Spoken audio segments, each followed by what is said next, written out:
오늘 저와 여러분들은 예수님의 제자입니다. 또 하나님의 자녀입니다. 어떤 의미로 보면, 즉 본론적으로 보면 하나님 앞에 쓰임받는 종입니다. 우리 자신들이 하나님 앞에 우리 자신들을 고백하고 우리 자신을 성찰해 보면 내가 주님의 제자구나. 또 거룩하신 하나님의 자녀들이고 또 구별된 성도들이구나. 주 앞에 기묘하게 쓰임받는 청지기로서 종으로서의 사역자구나. 이런 생각을 우리 마음속에 정립하게 되죠. 군인들이 입는 옷을 우리가 군복, 제복이라고 그러죠. 또 회사에서도 기업에서도 유니폼이라는 것을 만들어 가지고 일괄되게 좀 눈에 띄게 통일성 있게 그렇게 해서 옷을 입습니다.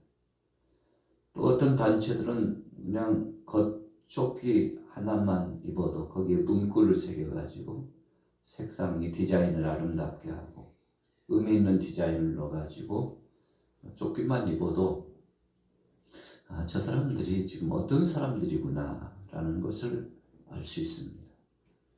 어찌 보면 자기 신분에 대한 자기 정체성에 대한 두드러진 표현이라고 볼 수 있습니다.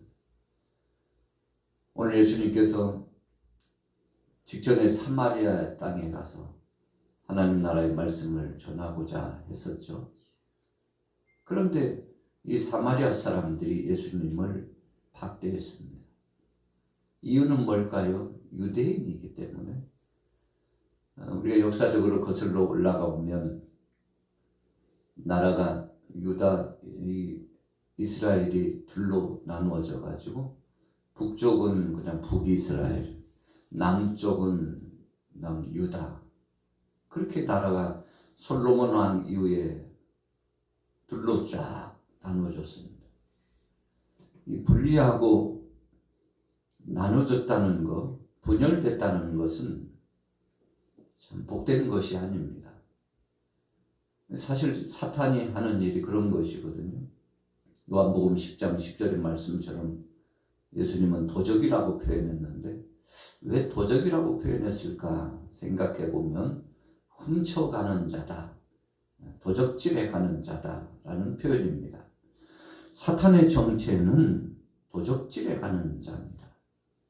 그래서 에덴 동산에 아담과 하와가 평화롭게 행복하게 사는데 저들의 마음을 훔쳐가잖아요. 하나님이 주신 말씀 중심으로 사는 참 아름답고 복된 생활을 깨트립니다. 파괴합니다. 도적질에 갔어요. 마음을 훔쳐갔어요. 어떤 마음입니까? 하나님 중심으로 살아가는 신본주의 중심으로 말씀 중심으로 살아가는 그 마음을 빼앗아가죠. 그러고 나니까 선악과를 먹고 하나님 말씀 불순종하고 말씀을 거역하는 것을 밥 먹듯이 하기 시작했고 그 죄가 유전적으로 계속 후대에 내려오잖아요. 그래서 사람의 자기 힘으로는 구원받을 만한 길이 없어요. 자기 의를 통해서 행위를 통해서는 구원받을 수 없어요. 움직이기만 하면 죄를 짓고 생각하기만 하면 하나님의 뜻을 거스리는 것을 자꾸만 이 속에 품고 있기 때문에 우리의 힘으로는 구원받을 만한 아무런 능력도 없습니다. 그래서 하나님께서 정하시고 선택한 것이 하나밖에 없는 독생자 아들 예수 그리스도를 이 땅에 보내주신 겁니다. 이유는 한 가지예요.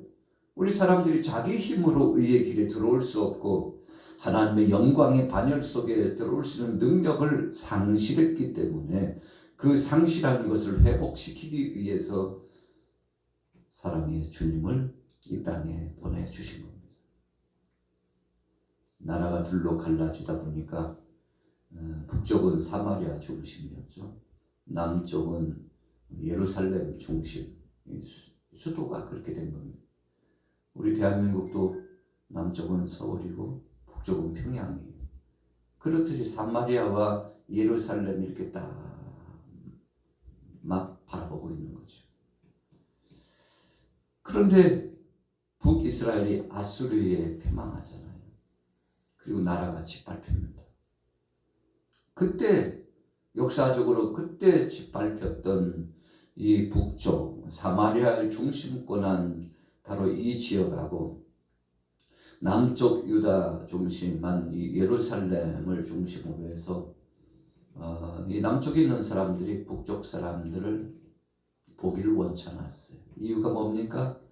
이방인들에게 짓밟힌 땅이요. 몸이 더럽혀지고 그리고 피가 섞이고 그리고는 하나님의 뜻과는 상관없이 우상 숭배에 빠지고 그래서 북쪽 사람들을 싫어하게 된 겁니다.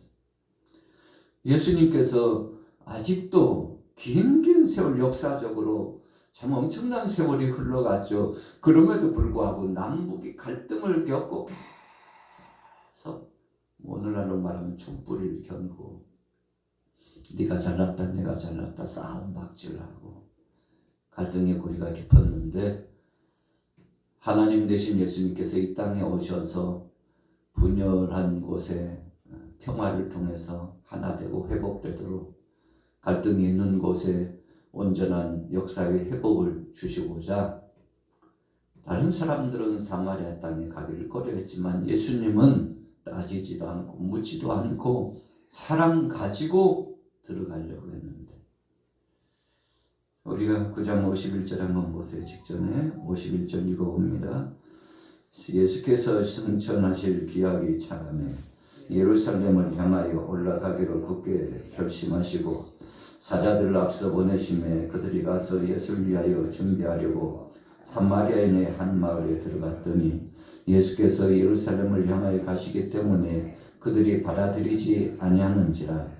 제자 야고보와 요한이 이를 보고 이르되 주여 우리가 불을 명하여 하늘로부터 내려 저들을 멸하라 하기를 원하시나이까. 예수께서 돌아보시며 꾸짖으시고 함께 다른 마을로 가시니라. 야고보와 요한 다혈질적입니다. 여러분 주님 앞에서 같은 제자였지만 제자들이 다 성격이 달랐어요. 불의를 보고는 못 참는 성격. 예수님께서 행하고자 하시는 아주 중요한 뜻을 가지시고 진행하고자 했는데 반대하고 방해하고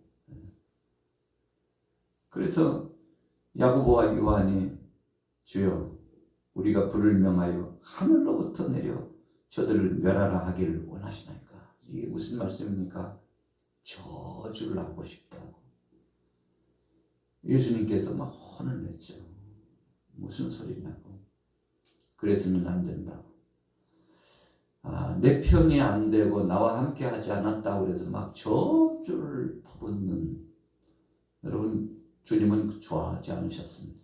심지어 예수님을 박대했다 하더라도 주님과 함께한 사람들을 핍박했다 할지라도 적대적인 관계잖아요. 제자들은 막 저주하고 싶었어요. 하나님 이 땅에 벼락을 내리시라고.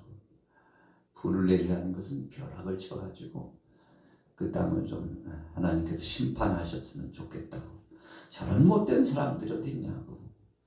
주님께서 행하시고자 하는 사역을 방해하고 적대적으로 행하는 저들을 용납해서는 안 된다고 막 불같은 것이 이 속에서 올라왔는데 예수님 그러지 말라고.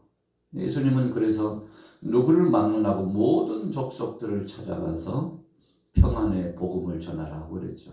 이 집에 평안이 있기를 원하라. 저 집에도 평안이 있기를 원하라. 한마디로 말하면 샬롬 샬롬하고 다니라는 겁니다. 당신의 집에 그리스도의 평화가 하나님이 주신 평강이 있기를 원한다고. 참 우리가 외관적으로 상황적으로 보면 못마땅한 사람들 많이 있을 수 있습니다. 그래서 사람들은 그래요. 내 마음에 들지 않고 내 뜻에 들지 않으면 원수 삼으려고 하는 이 나쁜 마음이 있습니다. 그런데 그것이 저와 여러분들 속에서 시작된 것이 아니에요. 영적으로 보면 악한 사탄이 가만히 들어와 가지고 심어주는 겁니다. 제자들이 웬 가라지가 여기 있나요? 예수님 말씀하셨어요. 원수가 와서 뿌리고 간 거다 그랬어요. 영적인 이야기를 예수님 하신 겁니다. 저와 여러분들이 신앙생활을 하면서 일상생활을 하는 중에 나도 모르는 사이에 이 속에 들어온 가라지들이 있습니다. 여러분 이 잡초 같은 것이 들어오면 농작물을 해야 합니다. 그것이 씨가 번성이 되면 안 돼요. 그래서 열매 맺히기 전에 피라고 그러죠. 이 잡초 근본부터 뿌리를 뽑습니다. 손으로 일일이 수작업을 해서 뽑아요. 요즘 막 제초제를 해가지고 그럽니다만 그래도 그 제초제가 몸에 안 좋은 것이기 때문에 유기농으로 농사를 짓는 사람은 농약도 하지 않고 제초제도 뿌리지 않고 농사를 짓다 보니까 참 힘겹죠. 다 수작업을 해야 되고 그래서 환경적으로 좋은 영향력 있는 것만 이렇게 쓴 거 아니겠습니까? 자, 가라지 사탄이 와서 뿌리는 겁니다. 여러분 그래서 우리 속에 혹시라도 미움이나 증오나 욕심적인 소욕이나 세상의 것들이 들어왔다면 우리가 소스라치게 놀라고 긴장을 하고 이 악한 것이 이 속에 머물지 않도록 즉시 쫓아내야 됩니다. 그렇지 않고요 한쪽 마음구석에 이것을 두면 이것이 독이 되고 분노가 되고 미움이 되고 그래서 관계를 깨트리고 그냥 꼴불견이야. 다시는 보고 싶지 않아. 이런 미움과 증오가 결국은요 그것으로 끝나지 않고 정신적으로 영적으로 육체적으로 병을 가져오고 그리고는요 엄청나게 이 마음이 속상하고 파괴돼가지고 정신을 파괴하고 영혼을 파괴하고 육체를 파괴하는 겁니다. 왜요? 사탄은 그게 목적이기 때문에. 오늘 예수님께서 이 사마리아 인근 근동에 있는 사람들이 주님을 박대했으나 그러나 저들을 용서하고 끝까지 사랑하고 품는 모범적인 행보를 제자들에게 가르쳤죠. 여러분 세상 사람들과 믿는 사람이 다른 게 뭡니까? 다르다고 하는 것은 세상 사람들은 미움과 증오와 분열과 탐식과 저주로 나가지만 믿는 사람들은 사랑과 용서와 그리고 화평의 샬롬으로 나가요. 여러분 그러니까 이게 구분이 돼요. 오늘 저와 여러분들은 빛이기 때문에 구분이 되는 겁니다. 그냥 빛은 작은 빛이든지 큰 빛이든지 비추기만 하면 어두움은 어디로 갔는지 다 몰라요. 우리가 지금 이 아침에 예배당에 와서 불을 탁 켜는 순간이요 칠흑같이 어두웠는데 환하게 밝혀져요. 그래서 우리가 이렇게 예배를 하고 시스템에 의해서 통신수단을 통해서 먼 곳까지 이렇게 영상으로 예배 실황을 보내고 또 가정에 있는 우리 동역자들이 지금 함께 예배하게 되지 않습니까? 이 빛의 역할입니다. 자, 오늘 본문에 보세요. 나를 따르려거든 각오를 단단히 하라고 말씀하셨는데 주위에 있는 사람들이 결단을 합니다. 57절에 보세요. 어떤 사람이 여짜오되 어디로 가시든지 나는 따르겠습니다. 참 예수님 마음에 좀 불편했거든요. 속상했거든요. 주님이 가시는 길을 방해하고 그리고 주님의 사역이 온전하게 행해 나가지 못하도록 역행하는 그런 모습들을 보고 참 주님 마음 아프셨죠. 그런데 그 중에 몇 사람이 예수님 앞에 다짐을 하고 결단하는 겁니다.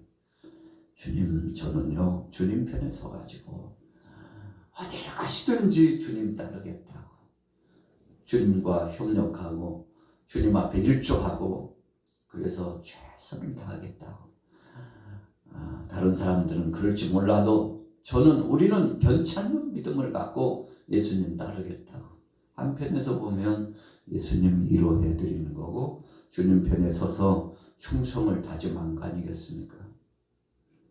자 58절에 보세요. 예수님 뭐라고 말씀하셨나요? 자 여러분들 같이 읽어보세요. 58절 시작. 영도 꿀이 있고 공룡의 쇠도 치실세 인자는 멀리 둘 곳이 없도다 하시고 또 다른 사람에게 나를 따르라 하시니 그가 이르되 나로 먼저 가서 내 아버지를 장사하게 허락하옵소서. 자, 어디든지 가겠다는 결단, 충성의 다짐. 예수님 흐뭇하셨을 겁니다. 그러면서도 주님은 이 땅에 오신 목적이 무엇인가를 말씀하셨는데, 자, 보세요. 여우도 굴이 있고 공중에 새도 집이 있지만 인자는 머리둘 곳이 없다. 자, 이 말씀을 어떻게 해석해야 되나요? 주님이 머무실 공간이 없다는 의미도 되지만 또 다른 의미로 보면 그럼에도 불구하고 가는 곳곳마다 나를 환영하는 것보다는 나를 박대하고 나를 반대하는 자들이 많을 것이라는 것을 말씀한 거죠. 주위에 있는 제자들이 주님 어디로 가든지 우리가 함께 보자 하고 주님과 동역하겠습니다. 이렇게 결단한 거잖아요. 그러나 그럼에도 불구하고 반대하는 세력들, 예수님을 밀어내는 세력들이 얼마나 많을지를 말씀하고 계셨던 거죠. 여러분, 그래서 제자도를 가르치시면서 예수님께서 이 말씀하신 것은 나도 그랬으니 너희들은 하물며 너희들은 어떻겠느냐라는 것을 주님께서 교훈적으로 다시 한번 자기 자신들을 돌아보고 제자로서 가는 길이 얼마나 험악하고 핍박이 있고 공격을 받는 길인가를 명심을 하라고 말씀하고 있는 겁니다. 오늘 저와 여러분들이 믿음의 생활을 하면서 주님의 제자로서 살아가는데 어쩌면 우리는 마음뿐이지 각오와 결단이 좀 부족할지도 몰라요. 조금만 시험이 무대가 찾아오면, 조금만 나를 반대하는 자가 생기면, 조금만 내 마음에 들지 않으면, 일을 하다가 조금만 힘이 들면 아이고 내가 꼭 이 일을 해야 되나 말아야 되나, 그냥 포기해버릴까 말까, 내가 주님을 믿는다는 것이 이런 것인 줄 알았더라면 그냥 시작도 안 했을 텐데 등등등등등등.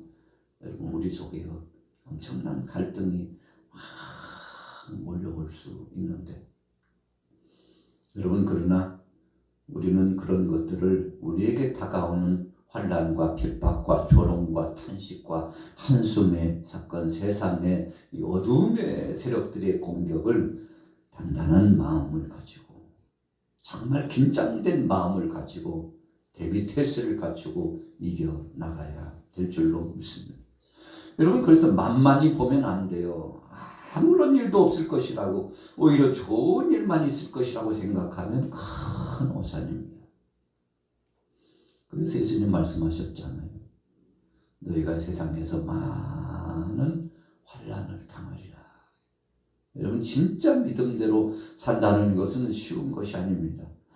여러 가지 유혹을 뿌리치고, 그리고 갈등 관계 속에서 결단하고 결정해야 되고, 가야 될 때 가지 않고, 먹고 싶은 거 절제하고, 여러분, 하고 싶은 거 많지만 그러나 주님의 은혜 안에서 철저하게 절제된 삶을 살아야 되는 것이 제자도의 삶입니다. 그래서 예수님은 계속 아주 중요 수위를 높여가면서 오늘 본문 말씀을 주신 겁니다.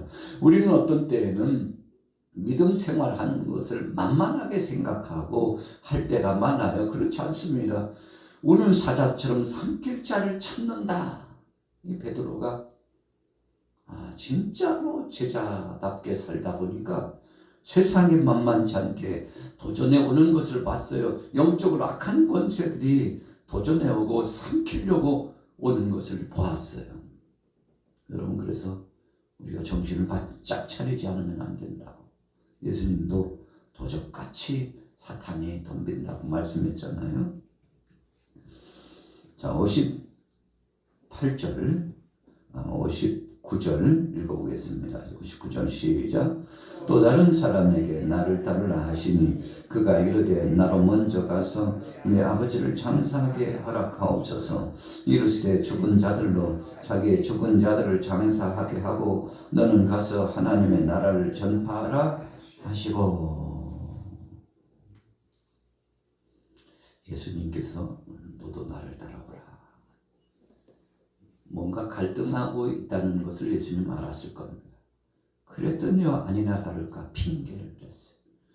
아유, 제가 지금 상을 당했는데 이 상을 치르고 따르면 안 되겠습니까? 예수님께서 원하시는 것은 지금 즉시 주님을 쫓아 주님과 함께 가는 것을 원하셨습니다. 그러나 이 핑계, 저 핑계 된 거죠. 사실은 핑계라고 볼 수 있는 거죠. 피해갈 수 있었지만 피해가지 않았다는 것입니다. 우리가 신앙생활 하다 보면 나태해지고 때로는 합리적으로요, 이유를 내가지고 합당한 이유라는 거죠. 누가 봐도 공감이 되는 이유라는 거죠. 그러나 주님이 보실 때에는 기뻐하지 않으실 때가 굉장히 많아요. 그것이 정말 합당한 이유냐 아니면 의도적으로 그런 이유를 만든 것이냐라고 봤을 때 예수님께서는 그 마음의 중심을 보시기 때문에 다 아시는 거죠. 그래서 예수님 말씀하셨어요. 죽은 자들로 하여금 장사하게 하고 너는 나를 따르라. 영적인 의미의 말씀을 성경 속에서 주셨죠. 60절 보세요. 이르시되 죽은 자들로 자기의 죽은 자들을 장사하게 하고 너는 가서 하나님의 나라를 전파하라 하시고 또 다른 사람이 이르되 주여 내가 주를 따르겠나이다마는 나로 먼저 내 가족을 작별하게 허락하소서. 예수님께서 58절에 나는 머물 곳이 없다 이 말씀을 하셨는데 이 말씀이 좀 민감하게 들렸을까요? 야, 내가 가는 길은 머물 만한 안락한 장소가 없어. 가는 곳곳마다 힘겨울 거야. 사실은 이 말씀이거든요. 여러분, 그 다음에요, 사람들 반응이 달라졌다는 것은 오늘 문맥상으로 오면 금방 알 수 있어요. 아이고, 예수 따라다니다가 늘 배고프는 거 아니냐? 예수 따라다니다가 곤란한 일 많아지는 거 아니냐? 어쩌지 한번 피해갈 수 있으면 피해보고 싶은데 소낙비는 피해라고 그랬다고. 좀 이유되고 핑계대가지고 좀 이 자리를 뜨고 싶은데 여러분 분위기가 훅 반전이 됐어요. 여러분 우리가 종종 그런 때가 많아요. 정말 이득이 있고 유익하다고 생각하고 내게 있어서 정말 좋은 것이라고 생각하면 뭐 천하 없는 것 다 내놓고 따르겠다고 하지만 어떤 때는 유익도 없고 오히려 고난이 많고 핍박도 있고 쓸쓸하고 안타까운 상황이 찾아오고 도전적인 세상의 핍박과 조롱도 받고 수치도 경험해야 된다고 이렇게 이야기하면은 슬그머니 꽁지를 빼고 내가 뭐 언제부터 제자였나? 내가 뭐 언제부터 믿음의 사람이었나? 하고요. 뒷구멍을 빼고서 이 핑계 저 핑계대고 되돌아가려고 할 때가 많다는 것입니다. 오늘 본문은 누가복음 9장 57절부터 62절은 제자들이 주님을 따라가는 길에서 어떤 반응을 나타내는지에 대한 그 분류를 쫙 하고 있는 겁니다. 여러분 예수님 계실 당시에 제자들이나 오늘 저와 여러분들이나 다를 바가 없어요. 다 거기서 거기입니다. 어쩌면 우리도 여기에 몇몇 제자들이 저 핑계대면서 예수님 따라가는 것을 피하고 싶었던 것처럼 그러고자 하는 충동감이 우리 속에서 발동될 수 있다는 겁니다. 자, 그때 예수님 한 말씀으로 딱 마무리를 쳤습니다. 자, 읽고 마칠게요. 62절 읽습니다. 시작. 예수께서 이르시되 손에 쟁기를 잡고 뒤를 돌아보는 자는 하나님의 나라에 합당하지 아니하니라 하시니라. 여러분 저나 여러분들이나 약해질 때가 있어요. 붙잡은 쟁기 손을 놓고 왜 이렇게 땀이 나는 거야. 벌짝 빠치네. 밭갈기가 이렇게 힘든 줄 알았더만 아직 시작도 안 했을 것을. 아이고 품삯 20만 원 받고 한다고 했는데 후회가 되네. 너무 일이 힘드네. 뒤돌아보는 겁니다. 그러지 말라고 그랬어요. 여러분 밭갈이 하는 사람은 책임이 있다는 겁니다. 한 번 결정했으면 끝까지 그 역사를 이루라는 것입니다. 중간에 힘든 일이 있어도 끝까지 해서 결과를 가지다 보면 보람이 있고 상이 있고 대가가 분명히 지불되고 나도 좋고 주위 사람들도 좋다는 겁니다. 여러분 시골에 농부가 쟁기질하는 거 보셨죠? 쟁기질 시작할 때는 아이고 언제 끝나나. 쟁기질 하고 나면 그 밭을 보고 논을 보면 흐뭇합니다. 농사 짓는 사람들은요 그 기분을 알아요. 야 이제 밭을 갈아놨으니까 여기에다가 씨방 뿌리면 되겠구나. 거름 주면 되겠구나. 비료도 좀 주면 되겠구나. 이제 농사 절반은 지은 것 같아. 이런 그런 심정으로 예수님 말씀한 거예요. 이제 출발해서 얼마 있으면 열매를 따는데 지금 포기하면 되겠어. 끝까지 가야지. 죽는 한이 있어도 같이 가야지. 그래야만이 십자가 다음에는 부활의 영광이 있다는 사실을 예수님 영적인 의미로 본문 말씀을 주신 겁니다. 오늘 저와 여러분들도 마찬가지입니다. 포기하기는 이릅니다. 주님이 다 책임지실 겁니다. 그냥 붙잡고 가면 끝까지 인내심을 갖고 가면 주께서 큰 상으로 갚아주시고 함께 하실 텐데 그날을 바라보면서 믿음으로 승리하기를 예수님의 이름으로 축원합니다.